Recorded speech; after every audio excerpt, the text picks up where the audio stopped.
O relatório deve dizer que o governo federal foi omisso e optou por negligenciar o enfrentamento da pandemia. Com esse raio-x dos comportamentos e atitudes, Renan Calheiros deve indicar o cometimento de 22 crimes diferentes, entre eles homicídio, genocídio de indígenas, crimes contra a humanidade, corrupção, fraude em licitação, prevaricação e falsificação de documentos. O relatório deve recomendar que 63 pessoas sejam indiciadas, além de uma empresa, a Precisa Medicamentos, envolvida na suspeita de corrupção na venda da vacina Covaxin ao governo federal. Segundo o relator da CPI, o presidente Jair Bolsonaro vai ser indiciado por 11 crimes. Epidemia com resultado morte, infração de medida sanitária preventiva, charlatanismo, incitação ao crime, falsificação de documento particular, emprego irregular de verbas públicas, prevaricação, genocídio de indígenas, crime contra a humanidade, crime de responsabilidade por violação de direito social e incompatibilidade com dignidade, honra e decoro do cargo, homicídio comissivo por omissão no enfrentamento da pandemia. A TV Globo apurou que Renan Calheiros também deve pedir o indiciamento de 3 filhos do presidente.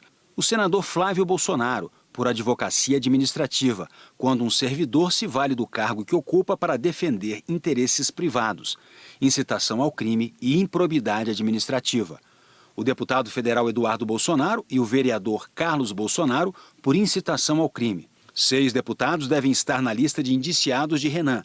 O líder do governo na Câmara, Ricardo Barros, por advocacia administrativa e improbidade administrativa.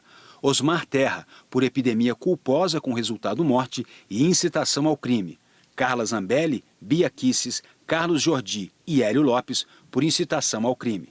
A TV Globo também apurou que o relatório vai demonstrar a existência de uma organização com 7 núcleos articulados entre si para disseminar conteúdo falso, as chamadas fake news, para a população sobre o combate à pandemia.